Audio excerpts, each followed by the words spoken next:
दोस्तों आज की इस वीडियो में हम चर्चा करने वाले हैं चैत्र नवरात्रि के बारे में कि यह किस दिन पड़ने वाले हैं, इसके शुभ मुहूर्त के बारे में, पूजा विधि के बारे में और साथ ही साथ जानेंगे कि इसकी घट स्थापना कब की जाएगी और कब यह किस दिन मनाई जाएंगी। तो दोस्तों बने रहें मेरे साथ अंत तक। दोस्तों हिंदू पंचांग के अनुसार साल के पहले महीने यानी चैत्र माह में कई व्रत और त्योहार आते हैं, जिसमें से एक नवरात्रि भी है। इसे चैत्र नवरात्रि कहा जाता है। हिंदू धर्म में वैसे तो साल भर में 4 बार नवरात्रि मनाए जाते हैं, एक तो चैत्र नवरात्रि और दूसरा शारदीय नवरात्रि। इसके अलावा 2 गुप्त नवरात्रि भी मनाई जाती हैं, लेकिन चैत्र नवरात्रि का अलग ही महत्व होता है। इस साल चैत्र नवरात्रि का यह महापर्व 2 अप्रैल यानी 2 अप्रैल 2022 को मनाया जाएगा। यह 2 अप्रैल से शुरू हो रहा है, जो कि 11 अप्रैल 2022 तक चलेगा।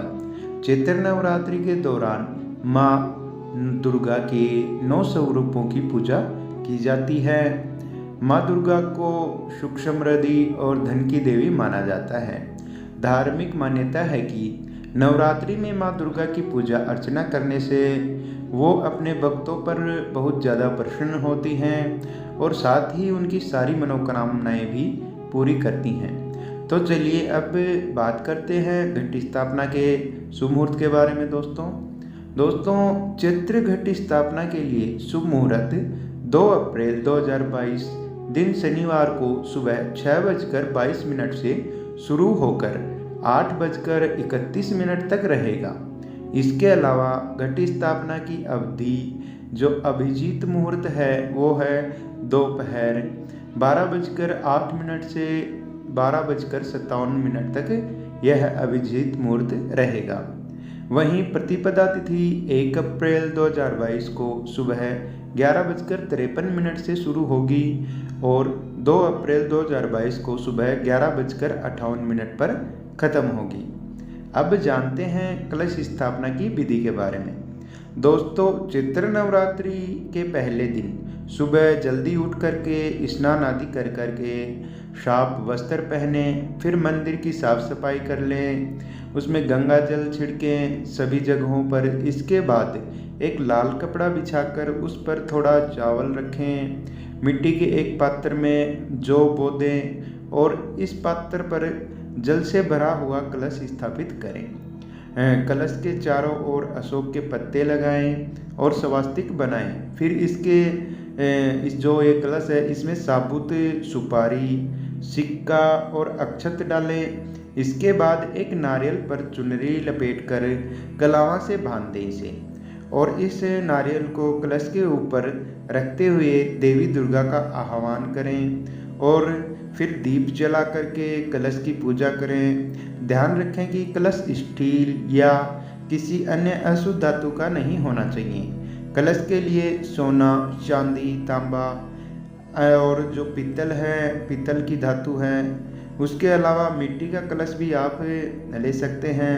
यह काफ़ी शुभ माना गया है, तो आप इसमें से कोई भी आपकी श्रद्धा के अनुसार कलश ले सकते हैं, तो यह स्थापित कर सकते हैं। और दोस्तों अब बात करते हैं क्यों करते हैं कलश स्थापना।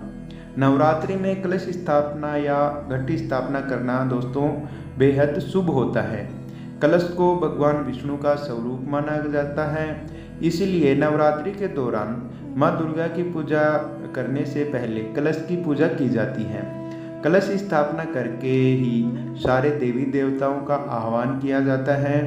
कलश स्थापना के साथ ही 9 दिनों के व्रत की शुरुआत होती है। दोस्तों इस दौरान नवरात्रि में माँ दुर्गा के 9 स्वरूपों की पूजा की जाती है। हिंदू धर्म में नवरात्रि को बेहद पावन पर्व माना जाता है। इस 9 दिनों में माँ के 9 स्वरूपों की पूजा होती है। पहले दिन माँ शैलपुत्री की पूजा का विधान है, वहीं दूसरा दिन माँ ब्रह्मचारिणी को अर्पित है और तीसरे दिन माँ चंद्रघंटा की पूजा की जाती है और चौथे दिन माँ कुष्मांडा की पूजा की जाती है। 5वें दिन माँ स्कंद माता की पूजा की जाती है और छठे दिन माता कात्यायनी की पूजा की जाती है। वहीं 7वें दिन माँ कालरात्रि की पूजा अर्चना की जाती है। 8वें दिन माँ महागौरी की पूजा की जाती है और 9वां दिन माँ सिद्धिरात्रि को समर्पित होता है।